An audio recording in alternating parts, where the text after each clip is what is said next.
Alright, hello everyone, and welcome back to more patch notes.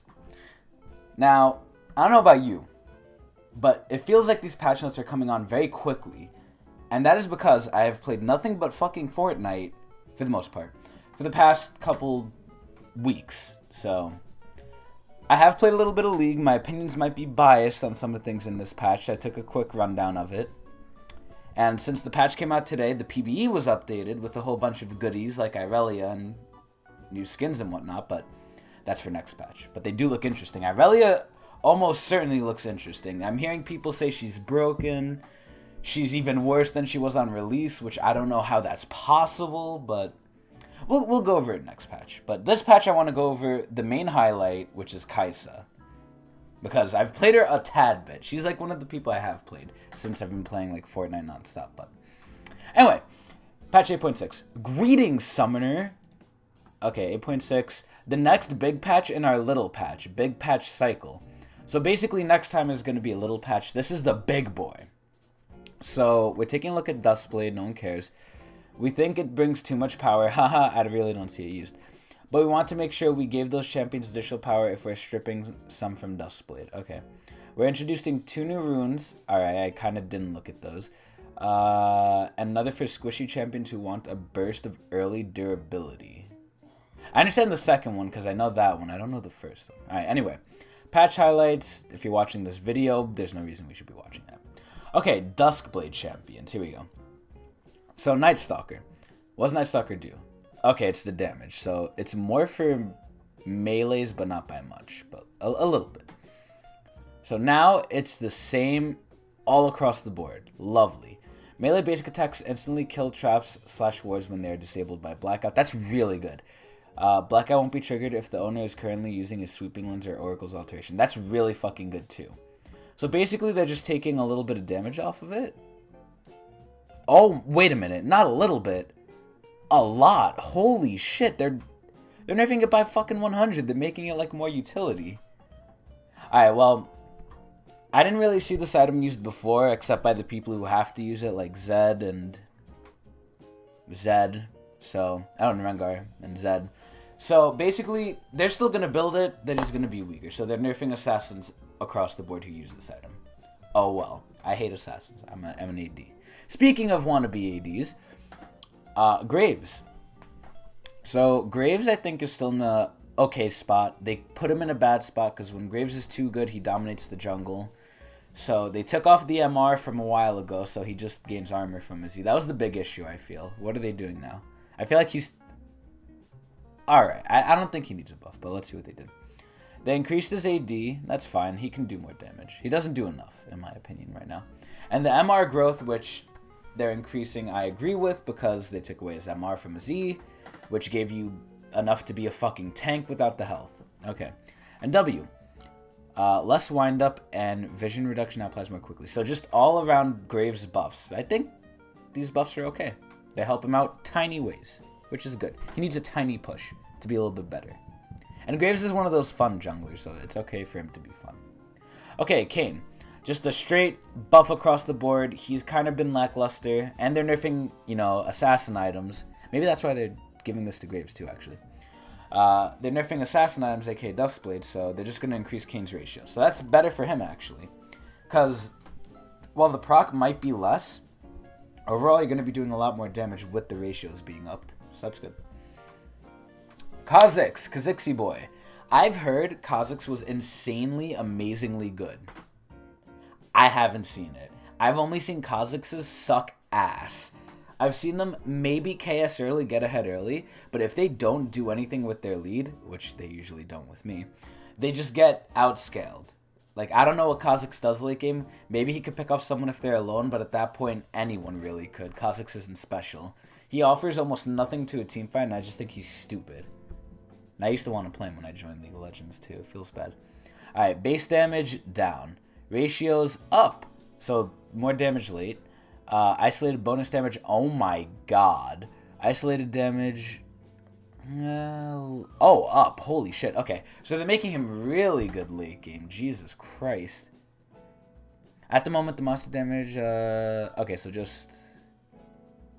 Okay, so his clear is going to be a little slower with the W, but the Q should very well make up for that later in the game, but later in the game doesn't matter. So they're nerfing his early. Kha'Zix is very good late now, I think. Alright, MF. So MF is getting the fucking ultimate skin, the wannabe ultimate, so they have to buff her in some way, shape, or form, so people will actually use her. She gets one more damage per level. Thank you, Riot. Because that will solve everything. I don't know. Some ADs need to be... I'll talk about this with Kai'Sa, but some ADs need to be relevant, some don't. And right now, MF's just out of season. But I'll talk about that with Kai'Sa coming up. Okay, so Nocturne. What do I think of Nocturne? Never see him. Not really scared when I see him. I saw him once a little bit ago, and he just one-shot me. I don't know what he did. He was fed. He ulted onto me and one-shot me. I remember because I was playing Twitch. I would instantly invis when he would ult, because I would get scared and I would still die. But what are they doing? They're buffing his base damage on his R. Jesus Christ, that's what fucking one-shot me. And the ratio. So again, he's an assassin, uses Duskblade, so they're probably giving him some strength on his ult. That's fine. Because he specifically is probably gonna be hit pretty hard with the Duskblade changes. Okay, Rengar. I don't know what to think about the rework. I don't know if it's good. I don't know if it's bad. The people who I play with are bad, and they're doing good with Rengar. So I'm assuming it's good. So let's see what they're doing. Ferocity Lockout for Q and E. I don't really know what that means. Okay, I don't know. No longer leap after Hex Flash out of a bush. Wow, that's crazy that he could do that. Added 5 more VO lands for when Rengar gains a Bone Tooth stack. That's fine. Alright, Q. Okay, they're buffing it. So he's actually weak. Interesting. Buffing the Ebola ratio. Okay. Empowered as well. And even more damage on... Okay, so they're just straight buffing him. Again, probably Duskblade changes. Or he's just generally weak. I don't know how he's been. Shaco. Clown Boy. Q now grants Shaco's next basic attack bonus physical damage. Again, he uses Duskblade. He needs something. There you go. They're just going to touch on every fucking person who might use Duskblade this patch. That's what I'm noticing. Alright, passive damage now continues scaling after 11 until 18. The passive for Talon is actually pretty nuts. It's actually crazy. And the fact that they're buffing it is really fucking amazing. I think that's really good for Talon. You don't see a lot of Talon anyway, because like after his rework, he just kind of dropped off the face of the earth. At least in my elo. Remember, I'm low elo. Anything I say doesn't matter, it's my opinion. So, after that, Shadow Assault, straight buff. Okay, more damage, fine. Pretty good. Talon needs it. Wukong, I don't think Wukong needs it. He's already a fucking crazed animal. And he's a tank too. He's like hybrid tank. So his AD went up. Alright, AD per level. And the Q also went up. And he's getting a new skin. So, wait. Oh, that's actually a lot. Holy shit. That's pretty good. But, he's getting a new skin. So he's... If he wasn't going to get buffed this patch, it was going to be next patch. Oh boy, Zed. When I think of assassins, I think of Zed. I haven't seen him in God knows how long, but I still think of him. Oh god, Season 4 was not a fun time. Well, it was, but just not for ADs. Alright, so Q damage to targets beyond the first decreased... Wait. Laying multiple shurikens on the same target no longer deals reduced damage. Oh, okay, that's good. Our damage amplification increased at later ranks. Okay, so... They're reducing it by 10%, which honestly isn't that much. It's whatever. Landing multiple shurikens on the same target no longer causes HP on the first. So you're gonna do more if you land multiple, but yeah. So if you're a good Zed, you're gonna be doing more damage no matter what. If you have both, you're gonna be doing more. And Deathmark, 55, 10%. That's pretty alright. Okay, here we go. Kai'Sa. Oh mama. Wait.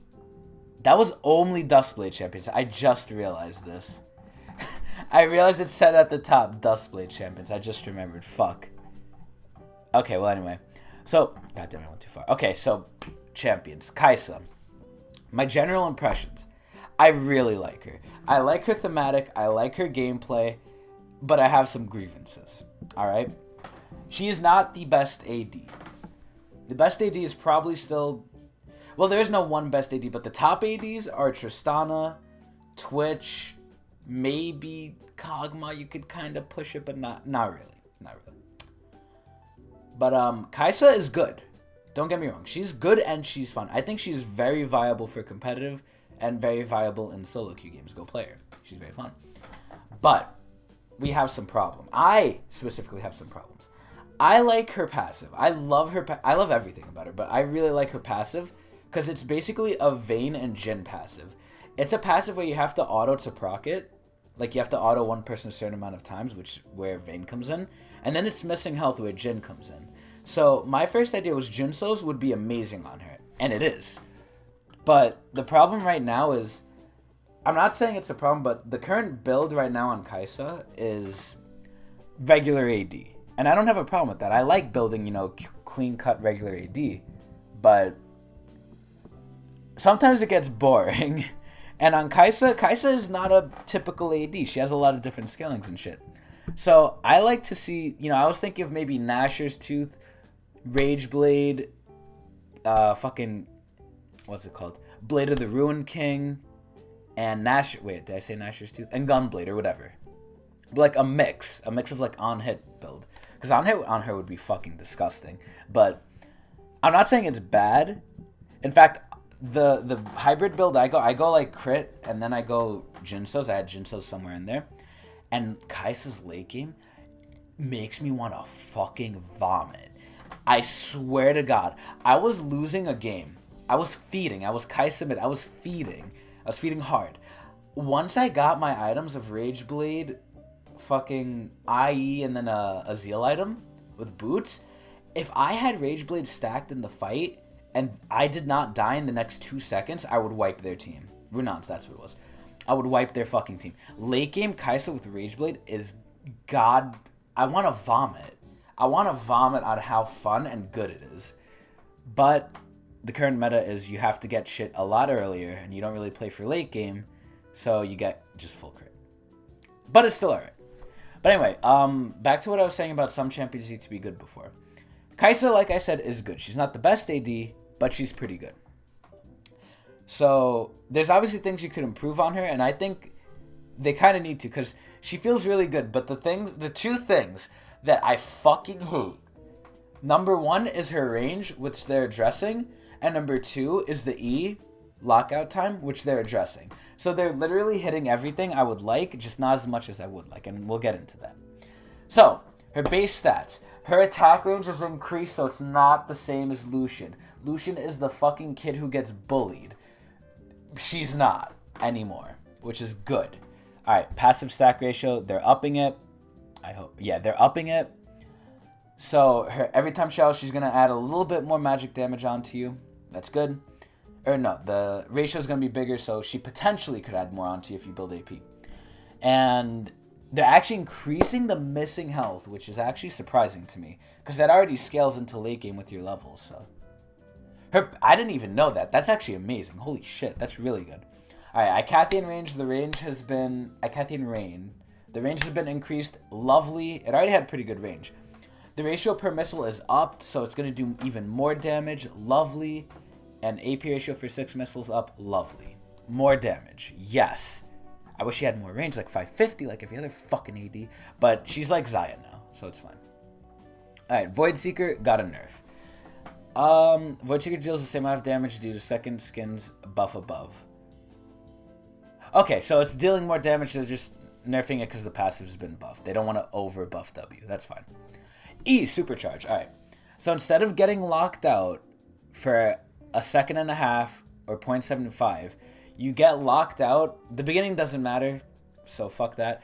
You get locked out for a minimum of 0.6 seconds, which is, they're shaving 0.1 off, which in a game like League, I would say is a lot, so that's good. They're increasing the move speed, so you're even more mobile now. Lovely. And maximum bonus move speed is 150. Jesus Christ. The only thing I wish they would do actually is increase the stealth time on E, but I guess since you reset it with autos, it's not that bad. So that's fine. And Killer Instinct, radius around enemy champions. Thank the Lord. How many times I tried to press R on an enemy champion, but they weren't in range, so that's not bad. And it's granted on cast. Thank you, God. And it lingers. Yes. Yes. I don't think she's weak, but these buffs definitely help her out. Oh my god, yes. Alright, I spend way too much time on that. How far am I? Oh my god, it's been 15 minutes. And I have food in front of me too. I'm like salivating at it. So I'm going to try and go through these quickly. Alright, Lee Sin. Passive energy increased. That's good. Q range increased. Yeah, Lee Sin's been on like the fucking beating stick for a while. I haven't seen him too much, so that's good. Alright, Lucian. The bully. The fucking kid who gets bullied. W base damage increased. Is it by a lot? Oh, actually, it's by a good bit. I didn't even know the W does that much, but realistically, the W doesn't matter. It's the passive that you get from it. But I guess damage is damage. So, his ult gets 0.25 total AD. Max ratio is up by 1.5. That's not bad. So, just giving Lucian a little bit damage. They can't give him too much or else he would dominate the fucking early game more than Draven would. So, that's good. I think that's enough. Quinn! Alright. Base AD down. Attack damage growth up. Okay, so better lead. It's fine. New audio cues have been added. That's cool.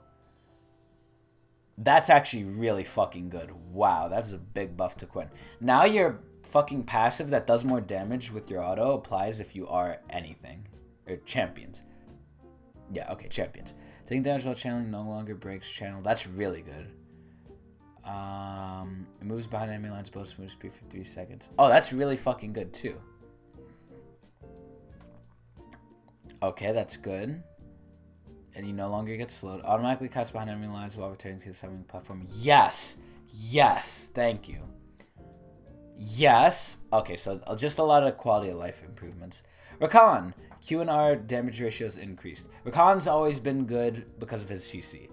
They're upping his damage and healing, so that's fine. Lovely. I think Rakan could use it too. I think they might have touched him a bit too much. Xayah. Okay, this one this one makes sense because I didn't know it did this. And I'm kind of sad they took it out now. I wanted to like take advantage of it more. So Xayah and Rakan as a lane is really good. They have good synergy because they were made together, obviously. So the thing with Xayah and Rakan, when Xayah would W, Rakan would get it too, right? So if Rakan would auto, essentially, Rakan would auto, it would do his auto damage. It would do 20% of that with the Deadly Plumage passive.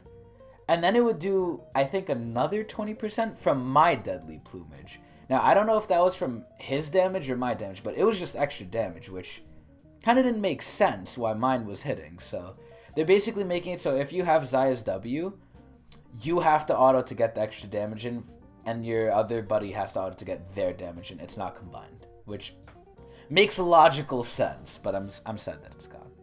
Okay, items. Shirelia's Reverie. Oh my fucking god. Hey, supports, do you want to completely invalidate Sivir's ult? Yeah? Then buy this item, because you basically have it now. Congratulations. It's on a fucking lower cooldown, too. Are you kidding me? It just lasts less, but like it's on a lower cooldown, so it's like it's balanced with that. I hate that shit. Sivir's so baseline and it disgusts me. Abyssal Mask. Okay, aura radius. What? Aura radius decreased? Okay, potency increased though. Alright.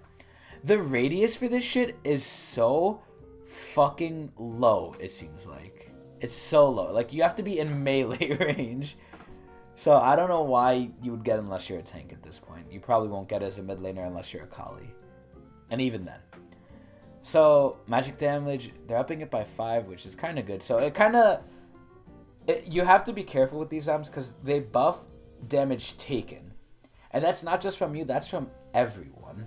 So, like, imagine an Akali is top and then you have a Veigar mid. Akali goes in on someone. Veigar's ult is going to do 150 at the least extra damage if he has, like... Wait, no, it's going to do a lot more. It does, like, 2,000 something. It's going to do, like, 300 extra damage. That's a lot. That's a lot. Anyway. Sarah's Embrace, shield mana ratio decreased, shield duration decreased. Yeah, the amount of mana you get from this item now probably is insane, so the shield is probably insane too. So they're lowering the shield, which makes sense. I don't know about the duration, but we'll see. Because this item is really fucking crazy with what they did to it. Or at least I would think so. Okay, Deadman's. Slow is now magic damage instead of physical. Wait, what? Momentum generation tweaked. Okay, so it's underperforming, so this is a buff. So the proc damage is not physical anymore. That's alright, because a lot of physical people get it. You have to auto to apply it, so that's good. Users no longer lose stacks while slowed. Oh, that's really good. Now consumes all momentum on basic attacks, even if you have less than max. That's fine, because it used to do that before anyway. The slow only triggers at max stacks. That's what it did before. Basic attacking now locks out momentum generation until your attack timer resets. That's fine too. Oh boy. Alright, they're changing Junsos. Now, I saw Cowsep do some fucking crazy calculations with this nonsense. Let me see what he did. Well, not what he did, but like let's see what they did to it, because I was getting confused. So they decreased the cost. That's good. Attack damage and AP decreased. That's bad. So one good, one bad. Base magic damage on hit decreased. Okay, that's 2 bad, 1 good. Ratio added. Okay, that's 2 good, 2 bad. Physical damage on hit added. That's 3 good, 2 bad. Stack bonus now scales with stats from other sources. That's 4 good and 2 bads. Okay. So I'm thinking it's going to be better for late. Let's check.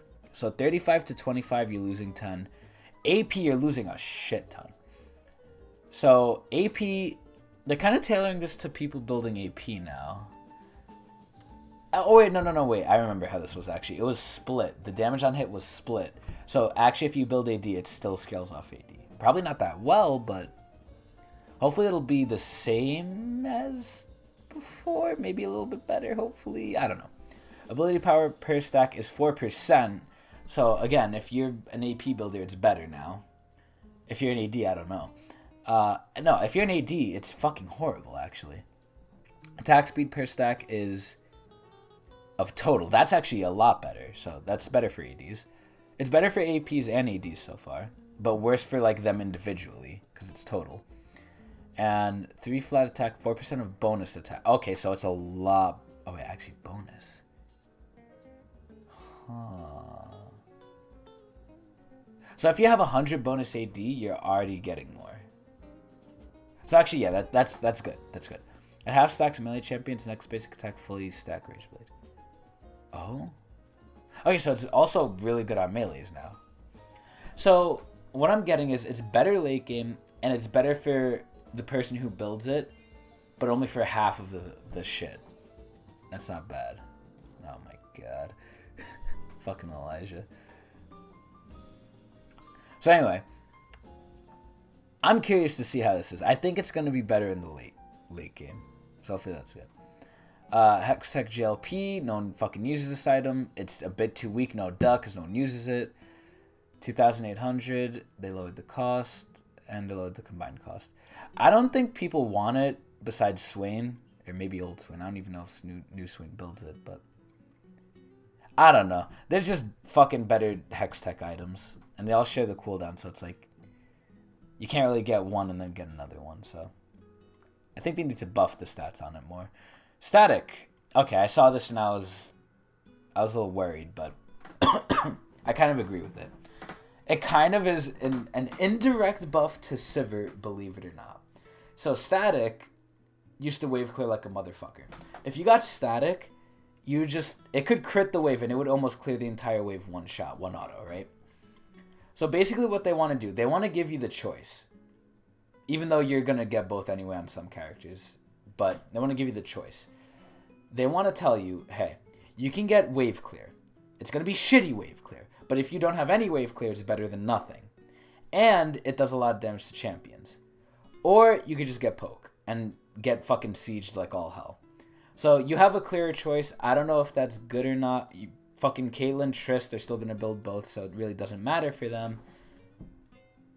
But yeah. Nerf. These are nerfed. This is kind of buffed, but this is nerfed. And I don't like that this is nerfed. Because Static is really fucking good. Ignite. Damage increased. Lovely. Actually, by quite a bit late game. That's the problem with Ignite. Late game, it just falls off, which is why people who take fucking Spellbook, that nerfed pile of garbage, always switch out Ignite, because Ignite sucks late. Will this bring it back? Probably not. Ignite sucks. Heal, they're nerfing it, just higher cooldown. I guess bot lane's a little too safe because AD is the best role in the game, so they need to nerf it. Alright, new runes. Conqueror. I have no clue what the fuck this does because it's on melees and I'm an AD player, so I'm not reading that. Bone plating. Again, I'm an AD player. I don't know what this does. All I know is supports take it and they still die. Chrysalis. Okay, this is the new rune. You get health early, and then once you get assists and or kills, you sacrifice that early health for damage. Now, I don't know why a tank would want that, but hey, whatever. More options. They removed some runes. I have no clue what these do. I'm an AD player. Rune selection upgrades. No one cares. Twisted tree line. No one really fucking cares about that. One for all. I'm going to play that like 2 games and then be done with it. Honor. What happened with honor? Oh, yeah. So this is basically for people like Elijah. So if you've been a naughty boy and Riot slapped you on the ass, you're going to get to honor 2 faster if you've been dishonorable. So that's good for all you toxic fuckheads. Party level up. Oh boy, voice chat. Now you can flame people. Lovely. Bug fixes. Fix the bug. Okay, I don't need to read these. Oh my god, there's so many. Alright, upcoming skins. So we have the Wannabe Ultimate, which Hunter's going to buy me. Hextech Alistar, which to me looks like shit. Pizza Delivery Sivir, which is her hottest fucking skin. And Birdio, which is the skin Wiggins needs, and one of the best April Fool's skins I've ever fucking seen. This is amazing. I wish they made it better, dude. Oh my god. It could be so much better, but I like it. I really like Birdio. And I guess Gun Goddess MF is alright, but MF kind of sucks. And Pizza Delivery Sivir just got her ult to an item that supports her gonna build, so fuck her. The only one who was untouched was Alistar, and his skin sucks to me, so it's like, fuck. We have some chromas that are gonna be bought for people that other people things, and we have Birdio. And then some emotes which people only get out of chest, that's fine. Oh my god, they have a Donger one. Okay, so overall, this patch, which heavily buffed Kai'Sa and kind of buffed Assassins more than I would like, sits with me pretty well, I guess. I'm going to give this one 8 Mark Merrills out of 10 Mark Merrills. For the pure fact that Kai'Sa got buffed. I like Kai'Sa. So, that is it. Next patch, I will be going over Irelia's new Frostbutt ass, which just hit the PBE, and the new skins for champions that don't need them. So, I hope you enjoyed, and I'll be back for the next one. Bye!